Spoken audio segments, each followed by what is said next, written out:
앞에 우리 부르셨던 찬송처럼 주님께서는 우리 대신 형벌을 당했네, 이런 가사가 있었습니다. 형벌을 당한다는 것은 죄가 있는 것이고 죄에 따르는 벌이 있다고 하는 것을 전제로 하는 이야기가 되겠죠. 우리들이 하나님 앞에서 잘못된 그 모든 것들은 그냥 잘못된 것이 아니라 그것은 죄라고 하는 것이라고 하는 것입니다. 그리고 죄가 있는 곳에는 반드시 형벌이 있게 되는 것이죠. 그래서 성경은 이 모든 사람들의 죄에 대한 그 형벌, 그것은 곧 죽음이라고 로마서에서 우리에게 확인을 시켜주고 계십니다. 죄의 삭은 사망이라고 하는 것입니다. 모든 사람이 죄를 범하였음에라고 또 말씀을 하고 계십니다. 우리 모든 사람은 하나님 앞에서 죄를 범하였고 그리고 죄인이고 그에 따라서 우리는 죄의 형벌을 받을 수밖에 없다고 하는 것이 너무 분명한 사실입니다.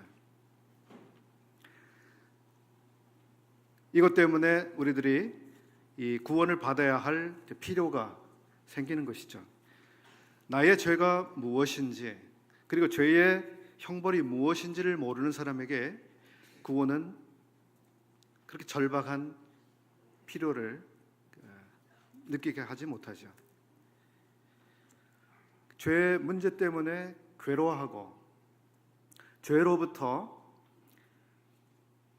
해방받기를 원하는 그런 사람들에게 바로 이 속죄의 은혜는 참 놀라운 은혜로 그들 가운데 임하게 되죠. 지금까지 우리는 앞에서 세 가지 제사를 살폈습니다. 번제와 소제와 화목제를 살폈습니다. 이 세 가지 제사는 자원제입니다. 자원해서 드리는 예물, 누구든지 여호와께 이것을 드리려 하거든 드릴 마음이 있는 사람이 자원해서 드렸습니다. 드리고자 하는 마음이 없는 사람이 드리지 않는다고 해서 허물이 되거나 죄가 되지는 않았습니다. 그럼에도 불구하고 하나님이 누구신지를 아는 사람들은 자원해서 그 예물을 가져갈 수밖에 없었습니다. 오늘 두 가지 이제 속건제, 속죄제는 자원해서 드리는 것이 아니라 의무적으로 드려야 하는 제사입니다. 그래서 의무제라고 표현합니다. 이 의무제이기 때문에 이 의무를 위반하면 또 다른 죄가 발생합니다. 우리는 대한민국의 국민으로서 국민의 의무를 지고 있죠. 몇 대 의무가 있습니까? 지금 5대 의무가 있나요? 이 사회 공부한 지가 오래됐습니다만 그 중에 생각나는 게 국방의 의무가 있습니다. 근데 그 의무를 다 하지 않으면 어떻게 되죠? 병역을 기피한 죄가 생기죠. 세금을 납부해야 될 의무가 국민에게 있습니다. 그 의무를 피하려고 하면 무슨 죄가 생기죠? 세금 탈세, 세무 포탈, 이런 죄가 생깁니다. 속죄제 그리고 속건제라고 하는 이 제사를 이스라엘 백성들이 드리지 않으면 그것은 죄가 됩니다. 반드시 드려야 했던 것이죠. 죄를 처리하지 않은 상태에서 그냥 남들도 다 그런 정도로 살지, 그 정도 실수는 누구나 할 수 있는 거 아닌가?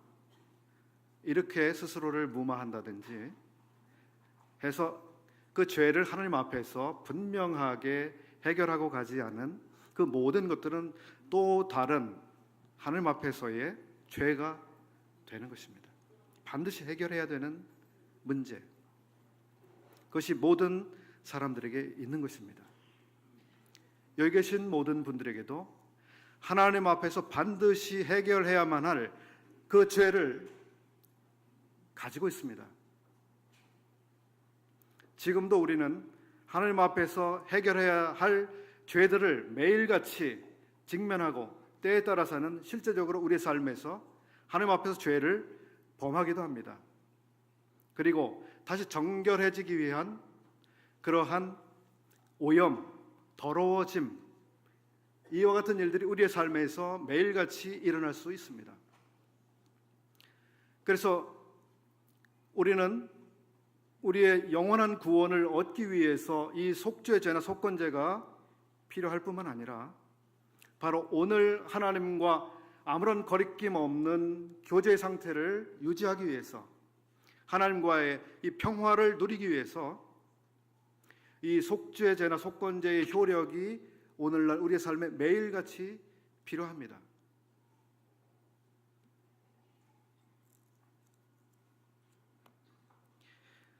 레위기서 4장 다 피셨죠?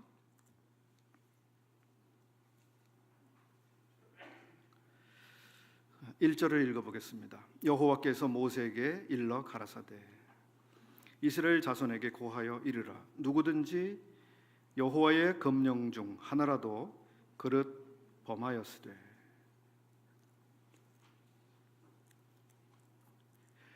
여기에 누구든지라고 말씀한 것을 우리가 우선 주목해 보게 됩니다. 누구든지입니다. 예외 없이 누구든지. 이스라엘 백성이라면 누구든지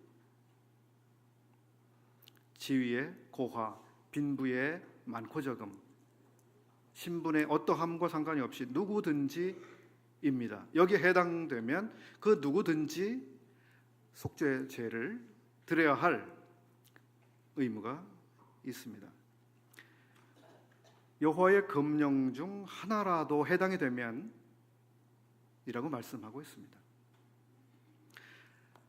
갈라디아서와 야고보에서 이런 부분에 말씀을 하고 계신 대로 우리가 온갖 율법을 다 지키다가 어느 하나라도 지키지 못한다면 똑같이 죄인이 되고 만다, 이런 말씀이 있죠. 사람이 죄인이 되는 것은 많은 율법을 어겨서, 그리고 모든 율법을 어기기 때문이 아니라 단 하나의 여호와의 금령이라도 어기게 되면 바로 죄인이 되는 것입니다. 바로 그 죄를 처리하지 아니할 수가 없습니다. 얼마나 엄격합니까? 이 법이 얼마나 엄격하고 치밀합니까? 어느 하나라도 해당이 되면 죄인이 되고 맙니다. 범죄자입니다. 유죄자입니다. 처벌을 받아야 되는 것입니다.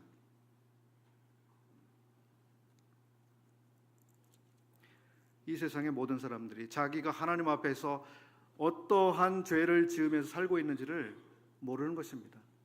나는 그래도 잘 살고 있어. 남들보다는 낫게 살고 있어. 더 도덕적으로 살고 있어. 칭찬을 받고 살고 있어. 그래도 남보다는 깨끗해. 그렇게 추접하게 살고 있지는 않아. 사람들의 생각은 이러할 수 있습니다. 그럼 하나님께서는 어느 하나라도 그릇 범하게 되면 죄인이 되고 만다고 하는 것입니다. 모든 사람은 하나님의 용서를 받아야 할 죄인의 상태에 있는 것입니다. 여기 또 보시게 되면 그릇 범하였다고 표현하고 있습니다. 그릇, 이것이 무슨 말씀입니까? 의도적으로, 계획적으로 범행을 계획해서 범죄한 것이 아니라는 것입니다. 그릇이란 말은 실수로 그렇게 했다는 것입니다. 자기가 모르는 사이에 그렇게 한 것입니다. 부지불식간에 자기가 그런 결과가 일어날지도 모르는 사이에 어떤 행동이나 결정을 했는데 뜻하지 않은 결과가 생긴 것입니다. 이런 일들이 얼마나 많이 일어납니까? 그렇게 그릇 범죄한 경우에도 역시 이 하나님 앞에서 죄에 대한 책임이 발생합니다. 그러니 우리의 마음속에 이렇게 하면 이게 죄가 될 텐데 라고 하는 마음이 있으면서도 그래도 어쩔 수 없어 라고 하면서 무엇을 한다고 가정했을 때 당연한 하나님의 죄가 되겠죠. 어떤 경우에 우리는 얼마나 계획적으로 그리고 의도적으로 잘못을 하는지 모릅니다.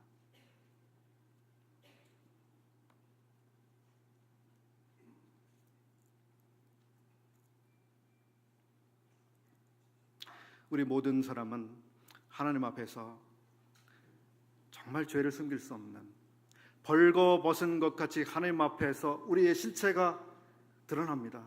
우리가 얼마나 추한지, 더러운지, 비겁한지, 비열한지,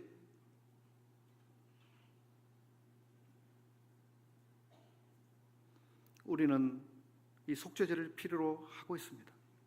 만약에 이 속죄제가 없다고 하면 우리는 영원히 죄를 가지고 죄의 형벌을 담당해야 합니다. 주님께서 이 세상에 오신 목적을 신약 성경에서는 여러 측면에서 말씀하고 있습니다. 내가 온 것은 이라고 말씀하시는 게 많죠. 섬기려 왔다 이렇게 말씀하시고, 주님께서 오신 것은 아버지의 영광을 이 세상에 계시해 주시기 위해서 오셨다. 아들을 본 자마다 아버지를 보았다.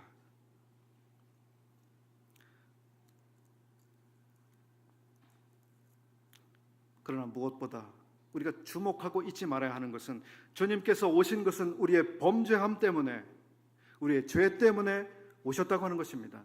그는 우리의 범죄함을 위하여 내어줌이 되고 라고 말씀하고 계시는 거죠. 이것을 떠나서 우리 주님의 생애와 사역을 말할 수가 없습니다. 아주 큰 목적이시죠. 주님께서 우리의 범죄함을 위하여 내어줌이 되었다는 이 사실을 떠나서 우리는 하나님께서 보내주신 이 아드님 예수 그리스도를 통해서 우리에게 오는 어떠한 유익도 우리는 얻을 수가 없는 것입니다.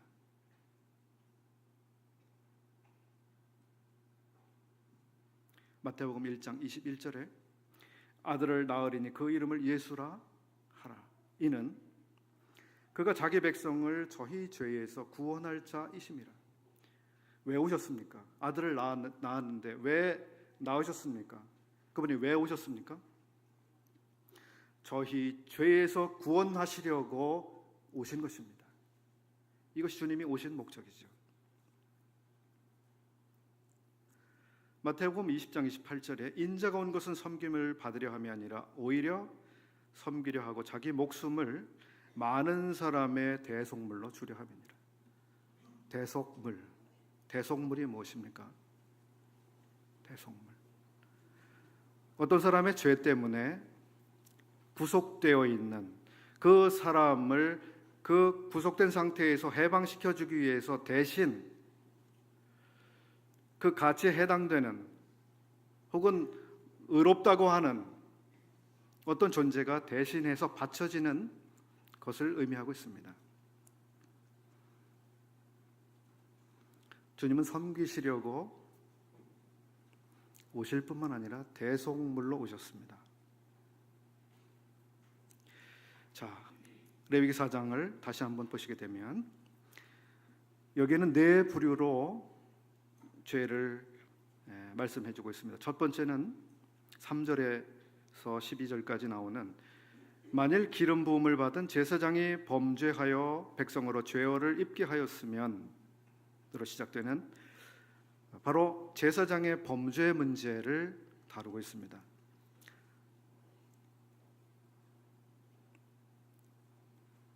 그 다음 13절부터 21절까지는 이스라엘의 온 회중이 여호와의 검령 중 하나라도 그릇 범하였을 때의 문제를 말씀해주고 계십니다. 세 번째는 22절부터 26절까지 만일 족장이 범죄한 그런 경우에 해당되는 내용입니다. 네 번째는 27절부터 31절까지 평민 중 한 사람이 범죄한 경우를 말씀해주고 계십니다. 이 순서를 한번 생각해 보시면 기름 부음을 받은 제사장의 죄입니다. 기름 부음을 받은 제사장은 바로 대제사장을 말씀하고 있습니다. 대제사장. 그 다음에는 이스라엘의 온 회중, 즉 국가적 차원에서의 범죄라고 할 수 있습니다. 그 다음에는 지도자, 그 다음에는 그 백성 중에 한 사람. 그리고 이 죄의 네 가지에 해당되는 사람들의 이름, 그 사람들이 나오고, 그 다음에 이 죄를 속하기 위해서 드려지는 제물도 다릅니다. 먼저 기름 부음을 받은 제사장의 경우는 수송아지를 드리라고 하고 있습니다. 이스라엘의 온 회중이 범거한 경우에 또 수송아지를 속죄제로 드리라고 하고 있습니다. 족장 중에 한 사람의 경우는 수염소를, 평민 중 한 사람의 경우는 암염소를. 뒤에 또 이어지는 것을 보면 암염소나 그리고 암 어린 양을 드릴 수 있게 하였고, 또 힘에 미치지 못하는 경우는 집비둘기나 산비둘기 2마리, 그리고 그것도 드릴 힘이 없는 사람의 경우는 고운 가루를 속죄제로 드릴 수 있도록 했습니다. 기름 받은 대제사장이나 온 회중이나 족장의 경우는 가루를 가져간다든지 비둘기를 가져간다든지 그렇게 할 수 없었습니다. 왜 기름 부음을 받은 제사장 그리고 이스라엘의 온 회중에게 더 큰 이런 재물을 가져오도록 하셨을까? 4절에서 우리들이 발견하는 것처럼 백성으로 죄의 어를 입게 하였으면 이라고 말씀하고 있습니다. 대제사장은 모든 백성을 대신해서 하나님 앞에 나아가는 사람이었습니다. 대제사장은 모든 백성들의 죄를 속하기 위해서 그 백성들을 대신해서 하나님 앞에 나가는 사람이었습니다. 모든 백성들을 대표하죠. 만약에 이 대제사장이 하나님 앞에서 범죄했다고 가정하면 누구도 대신해서 하나님 앞에 나갈 수 있는 존재가 없어지게 되는 것입니다. 백성들은 속죄함을 받을 수 있는 방법이 없어지게 되는 것입니다.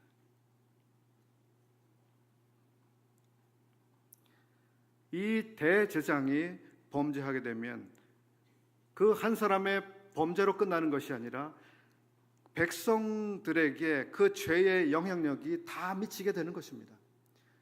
이 죄의 영향력이 전 백성에게 미치기 때문에, 그 영향력이 지극히 크기 때문에 하나님 앞에서 그 제사장의 책임도 그렇게 엄중하게 크게 따지시는 겁니다. 중요하게 여기시는 것입니다.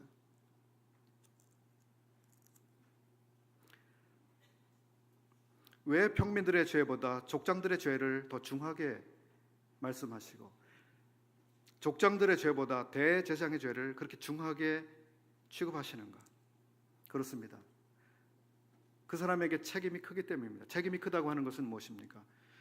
그 사람이 하나님 앞에서 가지고 있는 권한이나 기회가 많기 때문입니다. 권한이 크기 때문입니다. 그 사람이 하나님 앞에서 어떻게 섬기느냐 하는 것이 많은 백성들에게 결과적으로 많은 영향을 가져오기 때문이죠. 신약에 와서 디모데전서에서 감독들, 장로들에 대해서 쭉 이렇게 말씀하시는 과정 가운데 감독들의 경우에는 엄격한 자격을 요구하고 있습니다. 그리고 뒤에 더 나아가서 보게 되면 장로 중에 범죄한 사람이 있게 되면 어떻게 해야 되는가? 장로들의 경우에 송사는 두세 사람의 분명한 증인이 있기 전에는 송사를 받아들이지 말도록 하고 있습니다. 그 대신에 분명한 두세 사람의 증거가 있는 것이 확실하면 그 죄는 엄격하게 묻고 처리하라고 말씀하고 계시는 것입니다. 사람들 앞에 드러내서 엄하게 꾸짖으라고 말씀하고 계신 것입니다. 왜냐하면 성도들을 앞에서 인도하고 있는 인도자들의 죄는 훨씬 더 하나님 앞에서 중요하고 무겁기 때문이죠.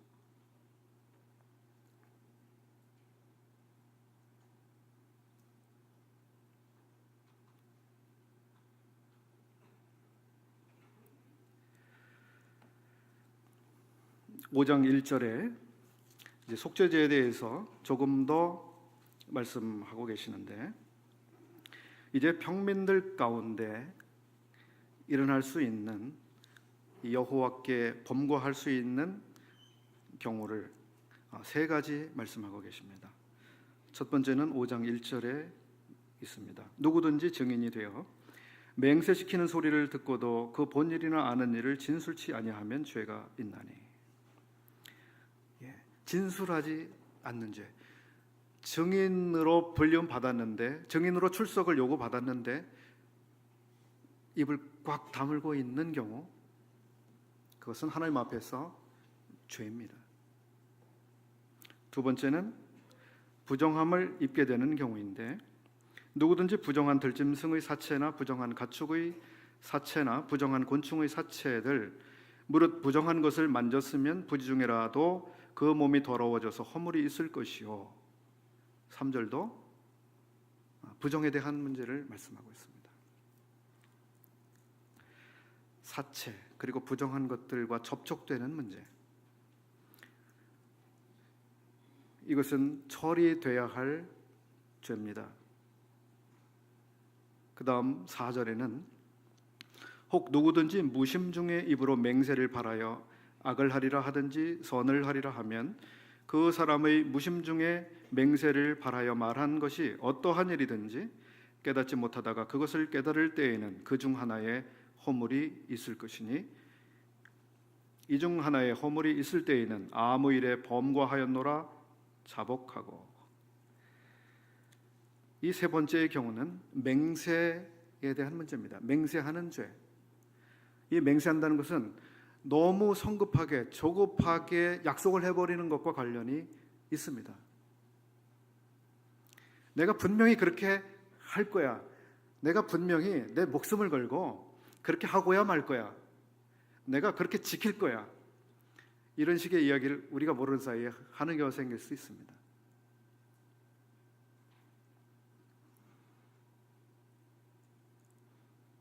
이것은 하나님 앞에 죄입니다.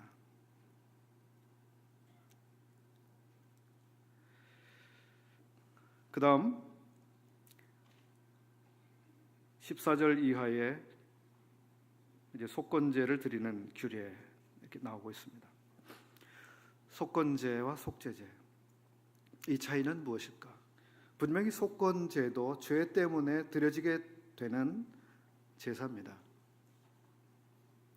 이 두 제사는 죄 때문에 드려지는 제사지만 차이가 있습니다.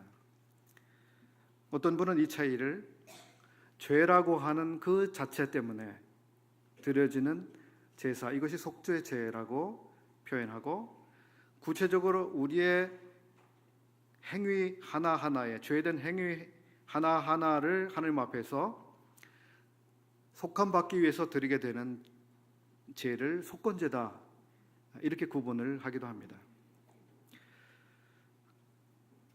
또 한편 이 속건제는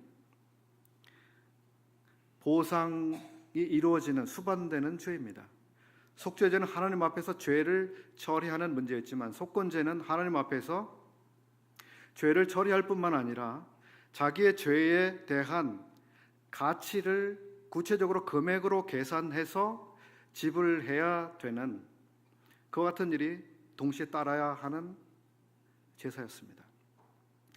보상을 해야 되는 죄.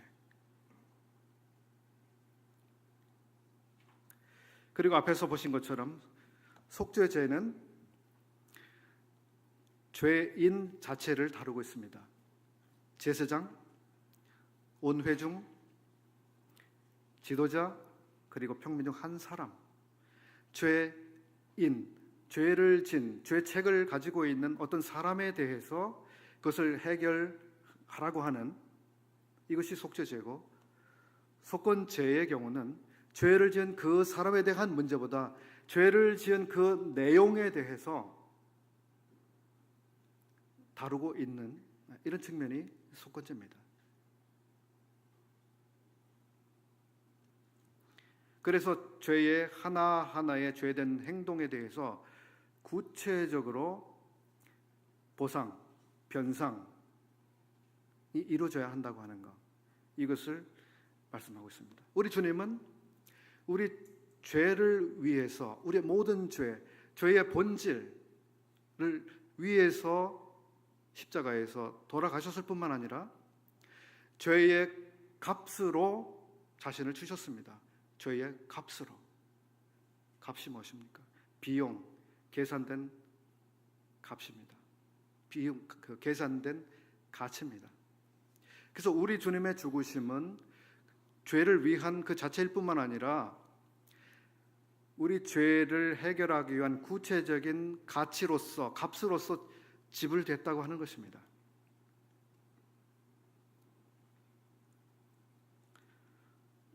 (5장 14절) 이하를 좀 보겠습니다.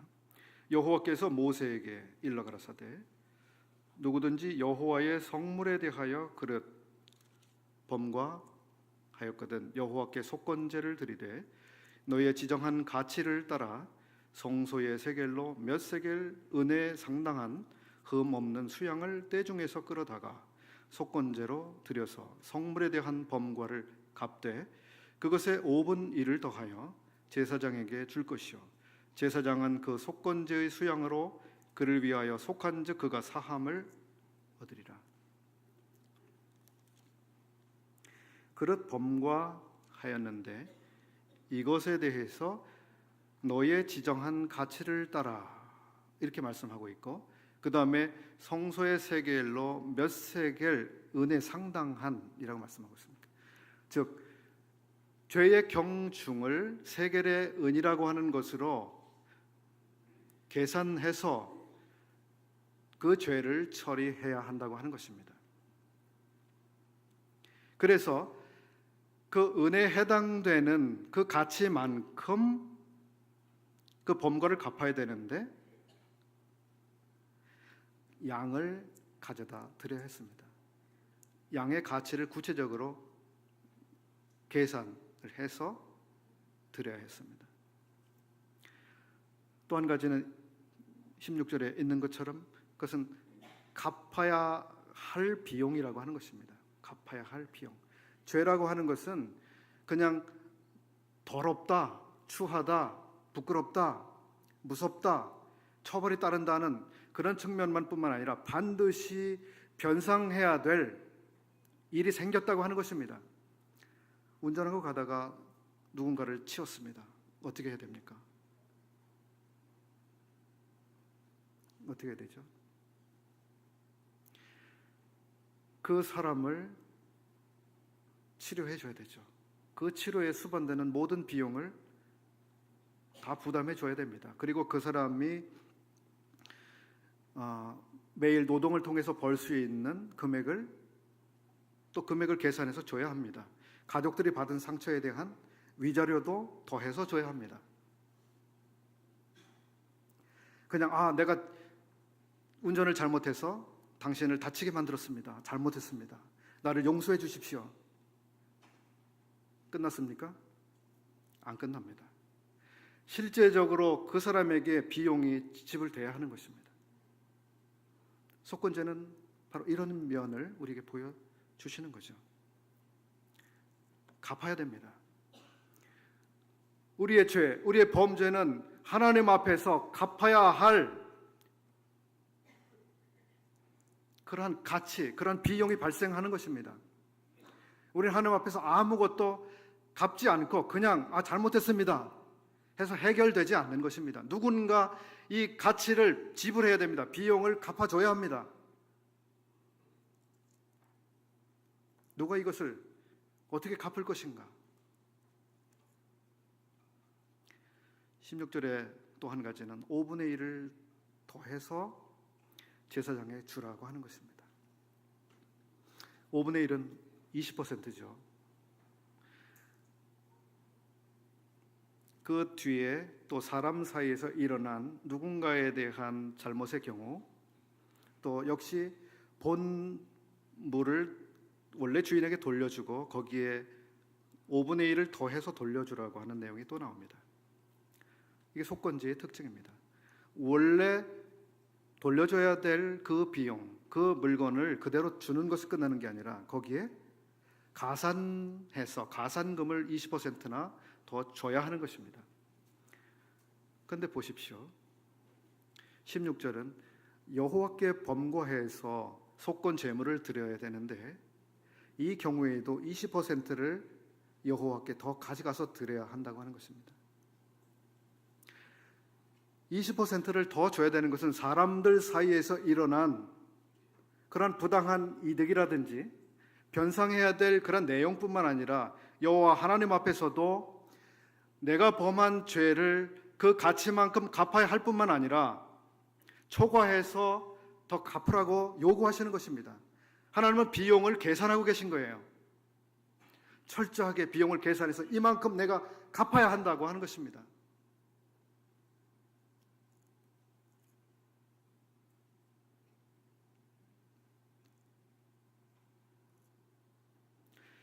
(6장 1절에는) 이제 이스라엘 사람들 가운데서 갚아야 하는 이런 문제들이 생기는 사례들을 말씀하고 있습니다.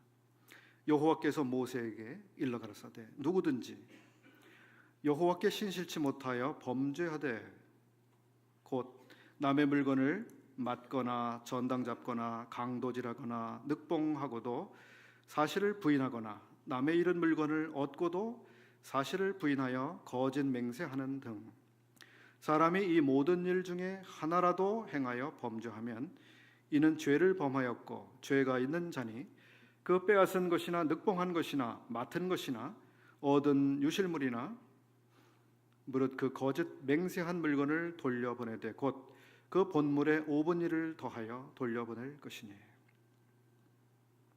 여러 경우들이 나오고 있죠. 남의 물건을 맡았습니다.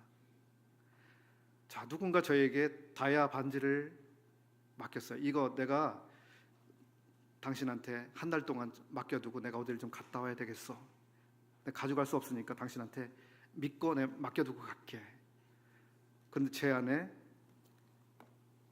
이런 생각이 들었습니다. 아, 이건 뭐 내 것도 아니고 그냥 다른 사람 건데 대충 여기 놔뒀다가 오면 돌려주지. 이렇게 생각했는데 어느 날 물건이 사라졌습니다. 분실됐습니다.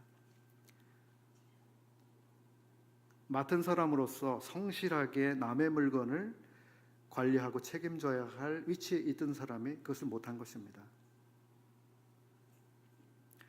전당 잡거나 전당 잡은 사람이 물건을 체주로서 가지고 있었는데 그것을 자기가 마음대로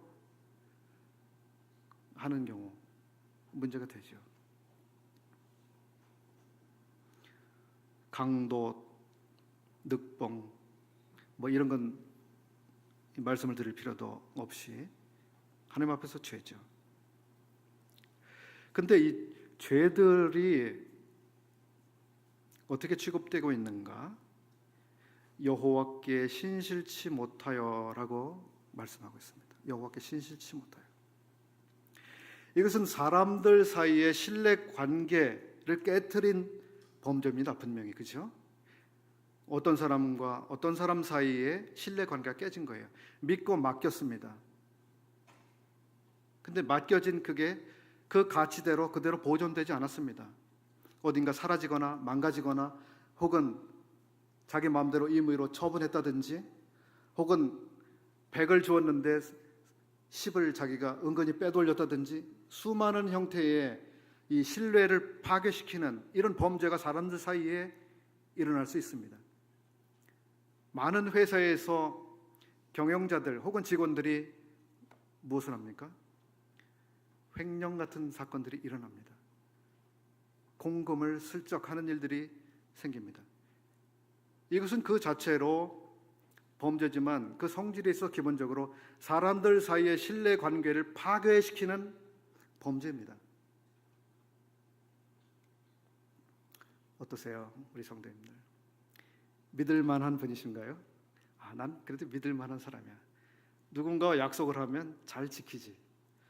누군가 나에게 무엇을 맡기면 내가 최선을 다해서 어김없이 지키는 사람이야. 난 정말 믿을 수 있는 사람이야. 내가 생각할 때 나 같은 사람이 별로 없을걸. 이런 분들 혹시 계십니까? 저는 나이를 먹어갈수록, 그 주님을 섬겨갈수록 참 믿을 수 없는 사람일세. 나라고 하는 사람 참 믿기 어려운 사람이야. 언제 저 사람 생각이 어떻게 바뀔지 알 수가 없어. 언제 모른다고 말할지 참 불안한 사람이야. 저 자신에 대해서 정말 나는 신뢰할 수 없는 사람이구나. 이걸 깨닫습니다.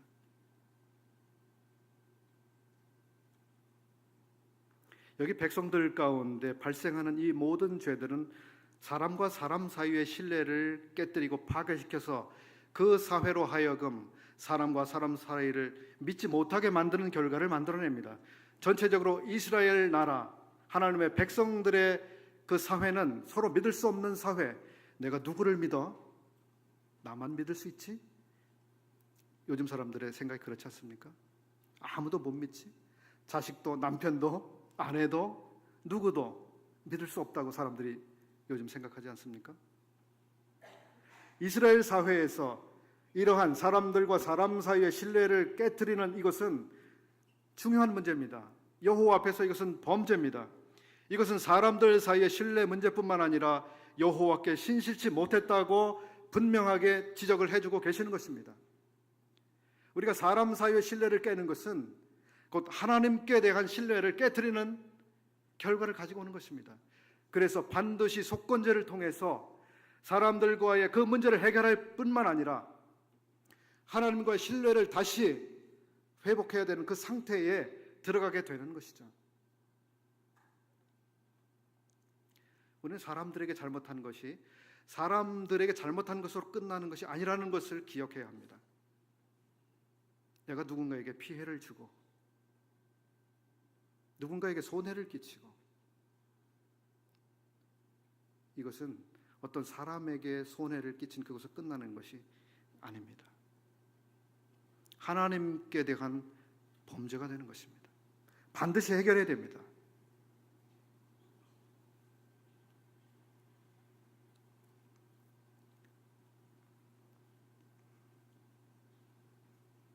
주님께서는 우리의 속죄제로 자신을 주셨습니다. 속건 제물로 자신을 주셨습니다. 우리의 모든 죄를 용서받을 수 있는, 해결할 수 있는, 하나님 앞에 나갈 수 있는, 하나님 앞에서 그 신뢰를 회복할 수 있는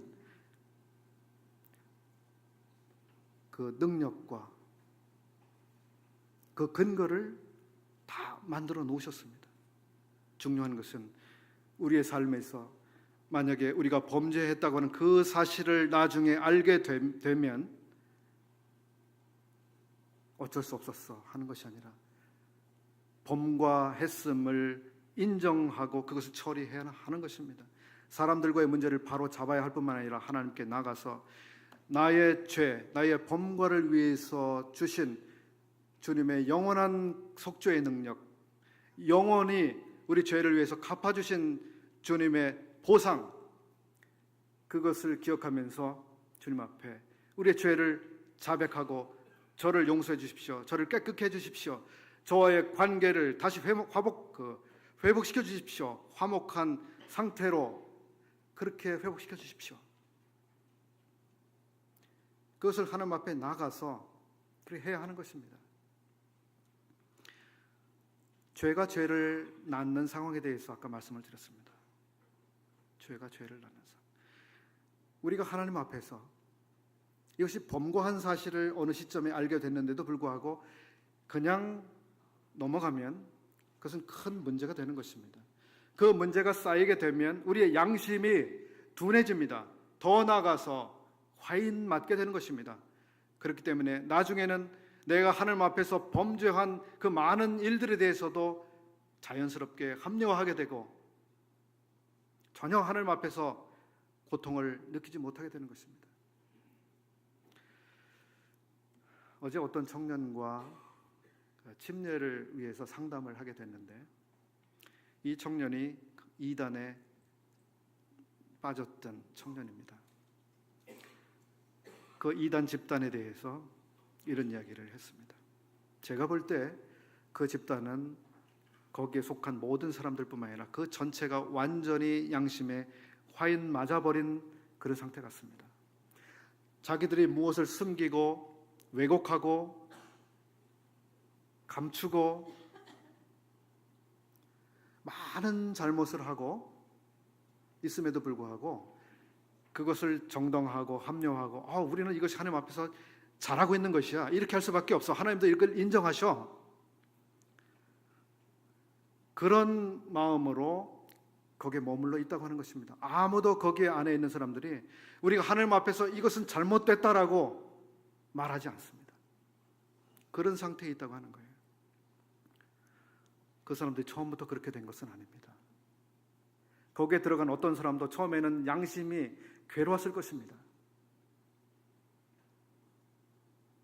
우리가 하나님 앞에서 범죄함을 알았을 때, 깨달았을 때 우리 그 문제를 하나님 앞에 가지고 나가서 그것을 즉각 하나님 앞에 고백하고 자백해서 다시 깨끗하게 함을 받아야 합니다. 이것을 무시하면 안 됩니다. 이것은 나중에 큰 문제를 가져오게 되는 것입니다.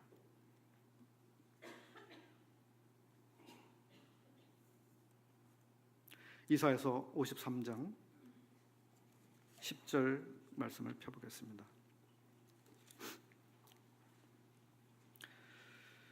여호와께서 그로 상함을 받게 하시기를 원하사 질고를 당케 하셨은즉 그 영혼을 속건제물로 드리기에 이르면 그가 그 씨를 보게 되며 그날은 길 것이요. 우리 주님께서 오셔서 그리고 자신을 제물로 주신 그것에 대해서 여기 속건제물로 드린 것이다, 이렇게 말씀하고 있습니다. 속건제물. 그리고 앞에 5절에 그가 찔림은 우리의 허물을 인하며 그가 상함은 우리의 죄악을 인함이라. 주님께서는 구체적으로 우리 주님의 생명을 값으로 비용을 지불하셨습니다. 그리고 이 속건제물처럼 내가 다 이루었다, 다 갚았다라고 하는 이 속건제물 자신을 드리셨을 뿐만 아니라 20%의 가산금을 속건제물이 요구하고 있는데요, 우리 주님의 죽으심의 공로는 우리의 모든 죄를 충분히 다 해결하고 갚고도 남음이 있는 것입니다.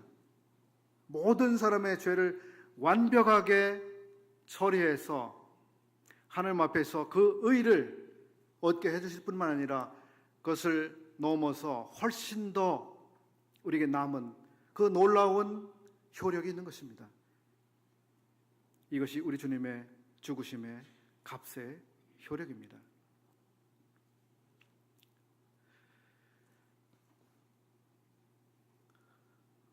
시편 22편에 그리고 마태복음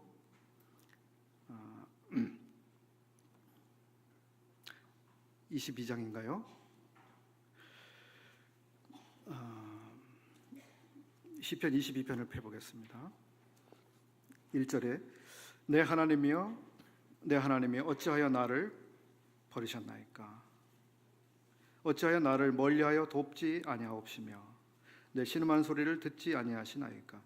이것이 마태복음 27장 46절에 인용이 또 되고 있습니다. 어느 형제님이 그 시편을 말씀하시면서 해주신 것처럼 여기서 우리 주님께서는 아버지여 아버지여 어찌하여 나를 버리셨나이까라고 말씀하고 있지 않다고 하는 것입니다. 아버지여 나를 버리셨나이까라고 말씀하고 있는 게 아니라 하나님이여 라고 표현하고 있습니다. 하나님이여. 하나님께 버림을 받았습니다. 왜냐하면 하나님 앞에서 이 예수 그리스도는 아들로서뿐만 아니라 이 죄를 지고 있는, 죄를 처리해야 되는 그 분으로서, 이것은 하나님 앞에 피고로서, 유죄자로서 서 있기 때문에 아들로서가 아니라 바로 엄미하신 하나님 앞에서 그 죄를 지고 있다고 하는 것입니다. 그래서 이 죄를 짊어지고 있는 이분에게 이 하나님께서는 죄의 형벌을 그대로 쏟아 부으셨다고 하는 것입니다. 이 아드님께서는 참 놀라운, 사랑받으시는, 이는 나의 사랑하는 아들, 나의 기뻐하는 아들이셨지만 이 죄를 짊어지신 이분은 하나님 앞에서 그 무서운 죄를, 그리고 형벌을 그대로 다 받으셔야 되는 그런 상태에 계셨던 것입니다.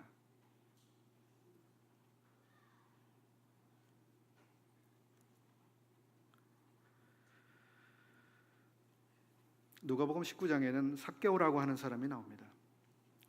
삭개오 할 때 생각나시는 게 무엇이 있으십니까? 키가 작다고 하는 거, 셀이라고 하는 거, 뽕나무가 생각나십니까? 저는 삭개오의 이야기에서 자주 떠올리는 것이, 그가 주님 앞에서 이렇게 이야기하고 있는 것입니다. 내가 사람들에게서 빼앗은 것이 있으면 4배로 갚아주겠습니다. 그리고 내가 지금 가지고 있는 재산의 절반을 사람들에게 나누어 주겠습니다. 이런 이야기를 했습니다. 삭개오는 자기의 죄가 사해진 것에 대해서 참 감사하는 마음이 컸습니다. 자기는 잃어버려진 양의 상태에서 이제 찾아짐을 얻어서 이제 목자에게 돌아왔다고 하는 것을 알았습니다. 그리고 자기의 지난 날을 돌이켜 볼 때 자기가 가지고 있는 재산은 참 부끄러운 재산이라고 하는 것을 알았습니다. 그는 자기의 재산을 아무 조건 없이 사람들에게, 절반을 사람들에게 나눠주겠다고 했을 뿐만 아니라 누군 것을 강제로 빼앗은 일이 있으면 변상해 주겠다고 했습니다. 얼마를요? 20%입니까? 아닙니다. 4배입니다. 400%를 더해서 갚아주겠다고 하는 것입니다. 이것이 구원받은 사람에게서 나타난 양심이었습니다. 우리는 사람들에게 잘못하고 손해를 끼치고 아픔을 주고 누군가를 변상해야 될 그와 같은 상황 앞에서 나는 다 용서받았기 때문에 문제가 없어. 물론 그럴 수도 있습니다. 그러나 어떤 사람은 여전히 과거에 받은 상처나 피해 때문에 아파하는 상태에 있을 수도 있습니다. 여전히 그 문제 때문에 괴로워할 수도 있습니다.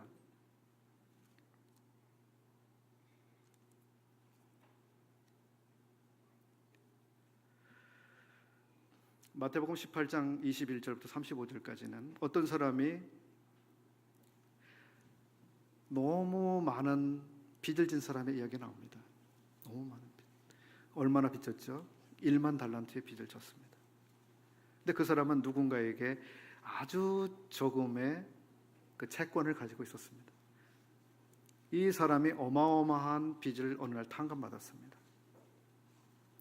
이것은 속건제의 측면에서 보게 됐을 때 우리의 수많은 죄, 갚을 수 없는 죄, 결코 스스로 해결할 수 없는 그 많은 죄에 대한 비용을 탕감받은 우리의 입장을 말씀해주고 있는 것이죠.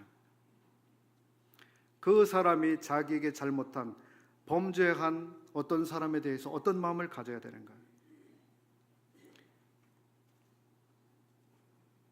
우리는 충분히 용서하고도 남음이 있는 그런 마음으로 우리에게 잘못한 사람들을 대해야 한다고 하는 것입니다.